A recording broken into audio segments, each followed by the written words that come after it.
सीखने जा रहे हैं एडवांस पेमेंट की एंट्री सीखने जा रहे हैं। आज एडवांस पेमेंट की एंट्री बता रहा हूँ आपको। अगर किसी को भी पहले नॉर्मल पेमेंट की एंट्री देखनी है तो उसकी वीडियो रिकॉर्डिंग अपने पास में कर रखी है और नॉर्मल पेमेंट की फाइनेंस में जाकर के वहाँ एंट्री करनी है। अब एडवांस पेमेंट की एंट्री कैसी कैसी है। एडवांस पेमेंट होता है हमारा कॉन्ट्रैक्ट के लिए। एडवांस पेमेंट होता है हमारा सैलरी का। इसके अलावा एडोक पेमेंट भी होता है खर्चों के लिए, लेकिन खर्चों के bill hand to hand book भी होते हैं, लेकिन परचेज के बिल जरूरी नहीं है हैंड टू हैंड बुक हो। एडवांस कई दिनों महीनों चल सकता है, कॉन्ट्रैक्टर के केस में ले सकता है, सैलरी भी प्रोसेसिंग होने में टाइम लगता है। अगर मैंने अभी कोई खर्चा करके आया उसको पेमेंट करके आया तो ये जरूरी नहीं कि पहले मैं पेमेंट की एंट्री करूँगा, पहले खर्चा बुक करूँगा फिर पेमेंट की एंट्री करूँगा। पेमेंट तो मैं एडोक करके आऊँ बिल बुक होने से पहले, लेकिन उसको बोलते हैं ना एडोक पेमेंट, ठीक है ना। और पेमेंट की एंट्री वहाँ को प्रोसेस कर ली। लेकिन जिस केस के अंदर हमने वर्क ऑर्डर दिया, वर्क ऑर्डर के केस में एडवांस दे रहे हैं, उसका बिल बनना ही बाद में है, इसका भी बिल ही नहीं बना, वो वाली एंट्रियाँ। दूसरा परचेज के केस में पीओ बना है, बिल ही नहीं आया अभी तक, वो एंट्रियाँ। अभी सैलरी जनरेट नहीं हुई, अभी सैलरी जनरेट नहीं हुई को पहले एडवांस दे रहे हैं उस महीने में। अगर सैलरी जनरेट हो गई लेकिन पेमेंट नहीं हुआ किसी का, उस टाइम पर उसको एडवांस थोड़ी बोलते हैं, वो बोलते हैं सैलरी पेमेंट ही होता है, सैलरी के कैश में पेमेंट। परचेज बिल बुक हो गया, ये पूरा पेमेंट नहीं करा, थोड़ा सा पेमेंट नहीं करा, उसको एडवांस पेमेंट नहीं हुआ तो बिल के कैश में पेमेंट बोलता था, ठीक है। कॉन्ट्रैक्ट का बिल एंट्री नहीं हुआ तो पहले एंट्री करेंगे फिर बिल की पेमेंट की एंट्री होगी, ठीक है। तो एडवांस पेमेंट की एंट्री के लिए हम क्या करेंगे, अगर कॉन्ट्रैक्टर की एडवांस पेमेंट है तो हमें जाना होगा कहाँ पे, कॉन्ट्रैक्टर मैनेजमेंट में। यहाँ पे ऑप्शन मिलता है वो एडवांस कॉन्ट्रैक्टर पेमेंट। पहले तो मैंने आपको बता दिया कि 3 चीज़ें हैं, advance contractor payment, advance supply payment, advance salary. तो तीनों अलग अलग चीज़ें हैं।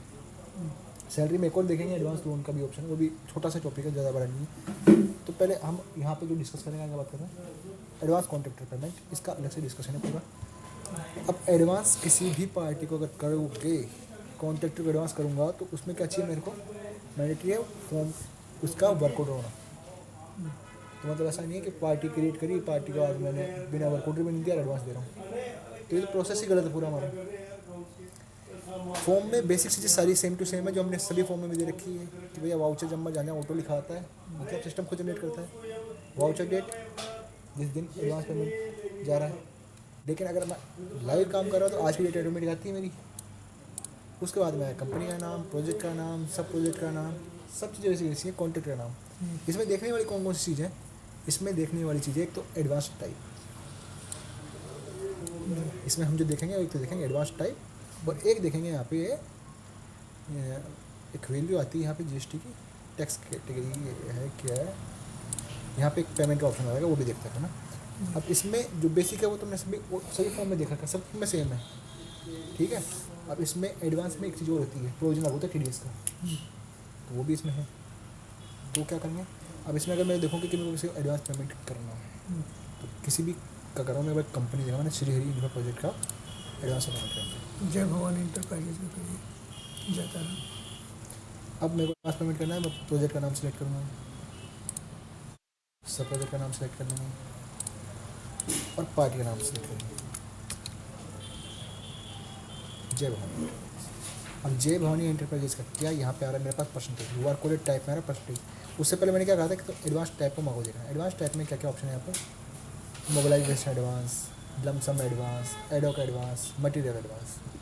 तो मटेरियल एडवांस है कुछ भी है, तो ये जिस टाइप का हमने एडवांस दिया वो नोट करने के लिए, बाकी इसका कोई यूज नहीं इतना कि हमने किस पर्पज़ के लिए इसको दिया, नोटिस कर लिया मैंने कि मैंने इसको मोबिलाइजेशन एडवांस दिया, एक नेचर दे दिया इसको। फिर यहाँ पे कहता है कि मेरे को यहाँ पे वर्कआउट नंबर सेलेक्ट करना पड़ेगा, यहाँ पे परसेंटेज भाई वर्कआउट दे रखा है, किसको नहीं दे रखा, तो जिस टाइप का वर्कआउट दे रखा है वो उस टाइप सेलेक्ट करना है, यहाँ पे उस टाइप का वर्कआउट नंबर सेलेक्ट। इस पार्टी को ये एक वर्कआउट अभी चल रहा है, इसका क्लोज नहीं हुआ, जो क्लोज हो जाएंगे वो यहाँ पे नहीं आएंगे। जो वर्कआउट अप्रूव हो चुका है, किसी भी फॉर्म का रिकॉर्ड दूसरे फॉर्म में दिखता है जब वो फॉर्म अप्रूव हो चुका है। तो इसमें हम क्या करेंगे, यहाँ पे हम करेंगे इसको, जैसे सेलेक्ट किया मैंने तो यहाँ पे क्या लिखा गया, work order amount without GST 4.5 lakh का, work order amount 5,31,000, balance principal अभी तक इसका कैश में कोई पेमेंट नहीं आ रहा, करने के बाद में अब मेरे पास यहाँ पे जीएसटी टाइप, यहाँ पे ढूंढ रहा था मैं, यहाँ पे जीएसटी टाइप। जीएसटी टाइप में दो ऑप्शन है, येस और नो। इस ऑप्शन का मतलब है कि आपको जो एडवांस पेमेंट आप करोगे वो विथ जीएसटी से कंसिडर करना है कि विदाउट जीएसटी कंसिडर करना है। तो हम करेंगे यहाँ पे, मैंने जीएसटी टाइप किया, येस। एडवांस पेमेंट कितना देना है इसको, एडवांस पेमेंट में इसको 2 लाख रुपये देना है। तो मैंने यहाँ पे किया 2 लाख, 2 लाख रुपये मैंने किया। यहाँ पे इसके नीचे आ गया टीडीएस का प्रोविजन भी आ गया कि टीडीएस डिडक्शन क्या करना है, येस करना है। तो हम यहाँ पे टीडीएस काट देंगे, येस। टीडीएस कटना है 1%, 2,000 रुपये टीडीएस कटेगा। तो कितना पेमेंट होगा इसको, 1,98,000। ये तब है जब हम इसका फॉलो करते हैं, करना भी चाहिए। कभी भी पार्टी को एडवांस पेमेंट कर रहा हूँ तो उसके टीडीएस की डिडक्शन को यस किया, इसकी टीम लिखा गया यहाँ पे कॉन्टेक्ट और सब कॉन्टेक्ट, मैं इस चीज़ को दे रहा हूँ। एक तो आगे बात हमारे पास में यहाँ पे पूरा एक वाउचर तैयार हो गया पूरा कि एडवांस पेमेंट का ये वाउचर बन गया पूरा। यहाँ पे एडवांस टाइप में और कौन सा ऑप्शन है, दूसरा ऑप्शन है लमसम एडवांस। मैंने लमसम एडवांस पे क्लिक किया, लमसम हो गया। एक इसमें ऑप्शन जो है ना एडवांस पेमेंट परसेंटेज, ये है कि मेरे को 50% पेमेंट करना, इसका 50% होता है मैं 2,25,000, तो मैंने यहाँ पे कर गया 50%, तो यहाँ है 2,65,500। ये क्यों आया, ये 2,65,500 है टोटल का टोटल 50%। उसने 50%। इसको कहता हूँ जीएसटी को कर दिया नो, और फिर 50% पेमेंट कर रहा हूँ, तो इसने बेसिक का 50% है, जीएसटी का इंक्लूड है कि नहीं है। ठीक है, तो ये ऑप्शन है मेरा जीएसटी इंक्लूड है कि नहीं है। अगर मैं येस नो करता हूँ तो पेमेंट, अगर मैंने इसको नो किया और मेरे को 100% ही पेमेंट करना है तो मैं 4.5 लाख की पेमेंट करता हूँ। अगर विद जीएसटी पेमेंट करना है तो मेरे को यहाँ पे इसको येस करना पड़ेगा और पूरा पेमेंट मेरे को उसमें मैच कराना है। ठीक है, इसको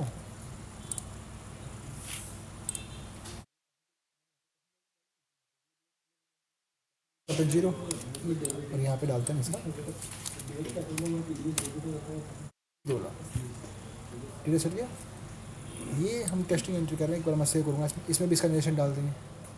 याद है ना WCT TDS वगैरह नहीं है, TDS है हमारी कैटेगरी ऊपर सेलेक्ट हो रही है, TDS का अमाउंट नीचे आ गया कि 2 लाख तो मेरे को TDS काटना है। या अब है कि भैया मेरे को 2 लाख का तो पेमेंट करना है, अब 2 लाख का पेमेंट करो TDS काट के, TDS काट के तो हम उसकी क्या करेंगे, रिवर्स कैलकुलेशन कर सकते हैं उसकी, कि मेरे को जो ये 2 लाख रुपये पेमेंट किए मैंने इसको, वो TDS काट लिया, मतलब 1% TDS काट लिया, ये अमाउंट किसके बराबर है 99 के बराबर। तो मैं पेमेंट कितना कर दिया इसको 2,02,200। अगर मैं इसका अमाउंट बढ़ा दूँ यहाँ पे, ये चीज़ बता रहा हूँ मैं आपको कि 2 लाख का पेमेंट करना है तो मैं इसको 202020, तो इसमें से क्या होगा TDS कट का कितना मेरा 2020। अब इसका नेट वाउचर बनेगा 2 लाख का, नेट एडवांस आ गया। ये कैलकुलेशन होगी कि हमारे को पेमेंट कितना करना है, कंफर्म रखना हमारे को कि 2 लाख का पेमेंट करना है कि 2 लाख का पेमेंट विथ TDS करना है, जो भी है कैलकुलेशन अपन कर सकते हैं। यहाँ पे मेरे को भी अमाउंट डालना पड़ेगा 202020, ताकि मैं इसको नेट 2 लाख रुपए का पेमेंट दे सकूँ।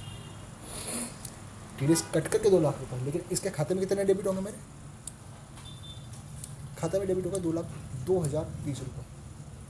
अगर मैं यहाँ पे इसको 2 लाख का पेमेंट कर रहा हूँ तो मेरे को उसको एक्चुअल में पेमेंट कितना करना पड़ेगा, जब आपको ध्यान रखने की एडवांस पेमेंट के अंदर कि TDS का अगर हम प्रोविजन लेके चलते हैं तो जितना पेमेंट कर रहा है वो नेट पेबल अमाउंट मेरा यहाँ पे नेट एडवांस पे एंट्री होगी इतने से, क्योंकि ये भी होना चाहिए भाई, अकाउंट तो पूरा डेबिट होगा पार्टी का और TDS की एंट्री भी आएगी। तो 2 चीज़ हो गई, एडवांस पेमेंट में TDS और पेमेंट की एंट्री। ऊपर और भी ऑप्शन है हमारे पास में यहाँ पे कि लमसम है, एडवांस है, एड हो गया, ये टाइप केवल जस्ट सेलेक्ट करने के लिए है। बाकी यहाँ पे कैटेगरी सेलेक्ट हो गई। चलो मैं इसको किया सेव, एंट्री जैसे हम सेव करते हैं तो ये सबसे पहले आएगी आपकी सेव स्टेट पे। हर फॉर्म का जैसे फ्लो है, बेसिक चीज़ आ गई है यहाँ पे कि जैसे हर फॉर्म का फ्लो है वैसे इसका ही फ्लो है कि कौन इसको ड्राफ्ट करेगा, फिर वो किसके पास जाएगी अप्रूवल के लिए, तो ये गई सेंड फॉर अप्रूवल। अगर ये क्लियर नहीं है चीज़ कि किसको भेजना है तो वो तो प्रोसेस डिफाइन होगी कि किसको भेजना है।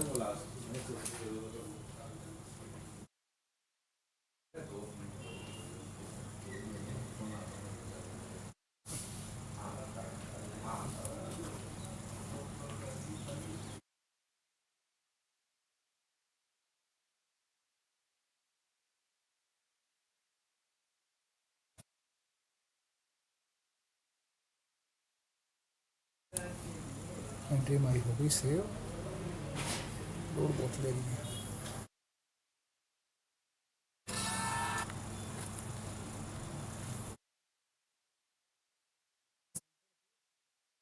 किसके पास चाहिए, जानी चाहिए। यहाँ पे देखो अभी क्या दिख रहा है आपको, केवल केवल केवल टी डी एस की एंट्री दिख रही है, पेमेंट की एंट्री दिखेंगी। तो ये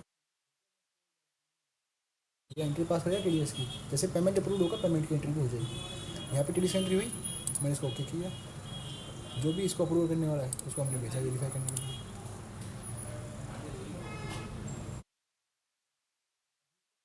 हमारी चीज़ वैसी की वैसी है कि एक फॉर्म में हमने एंट्री डाली, लेकिन इसका पेमेंट कैसे होगा, इसका पेमेंट कैसे होगा। पेमेंट करने के लिए हम इसको यहाँ से करेंगे अप्रूव, सेंड फॉर अप्रूवल। जो भी हमारा फ्लो है लास्ट में ये एंट्री हमारी जाएगी ERP नॉट वर्किंग।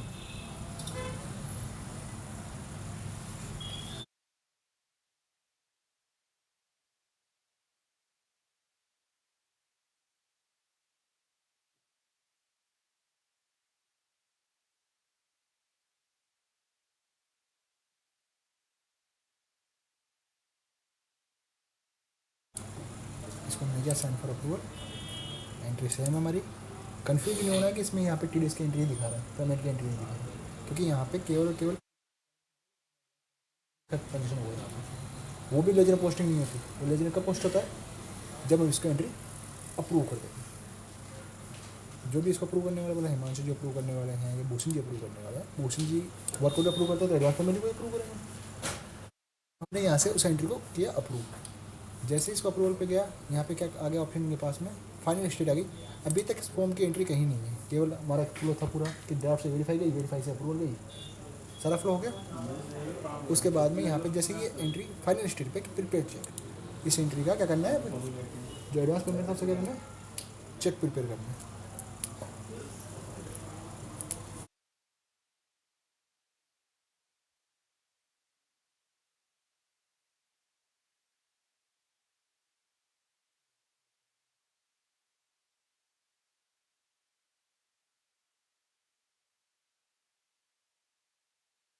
आगे लास्ट स्टेप पे कि प्रिपेयर चेक। जैसे मैंने प्रिपेयर चेक पे किया, अब इसका एक इफेक्ट हो रहेगा, ये जाएगा चेक पे, यहाँ पे ना फाइनेंस का नाम भी फाइनेंस। ये जो प्रिपेयर चेक का स्टेट आता है हमारे पेमेंट वाउचर में। पेमेंट वाउचर में जब हम फाइनल बैंक वालों को सबमिट करते हैं कि भैया ये पेमेंट करना है, तो ये उसके पास एंट्री आती है। जैसे ये हमारी एंट्री यहाँ से अप्रूव होती है, तो इसकी एक एंट्री कहाँ जाएगी, फाइनेंस के पेमेंट वाउचर में।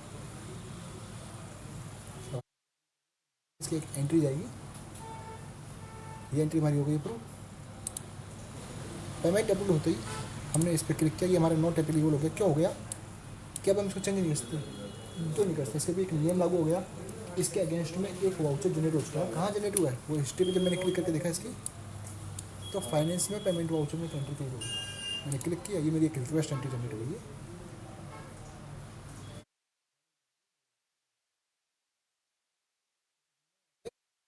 अमाउंट बढ़ा दिया, जो टी डी अमाउंट बढ़ा दिया, अगर कम करते तो यहाँ पे कम हो क्या आता।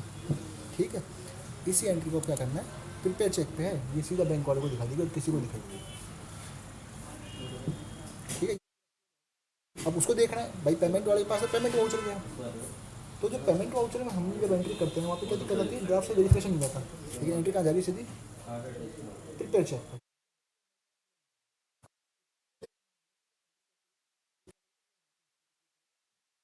इसकी हिस्ट्री बताएगी उसको कि ये एंट्री आई कहाँ से, एंट्री कहाँ से आई, एडवांस कॉन्ट्रैक्ट पेमेंट से। जैसे एडवांस कॉन्ट्रैक्ट पेमेंट पे क्लिक करेंगे तो एडवांस कॉन्ट्रैक्ट पेमेंट में जो डिटेल थी पूरी, उसका फ्लो था, वो अप्रूवल पूरा जाएगा। ठीक है, इस तरीके से एडवांस कॉन्ट्रैक्ट पेमेंट की एंट्री चलिए। ठीक है, इसमें कोई डाउट होगा तो अपन डिस्कस करेंगे बाद में। ठीक है सर, ओके।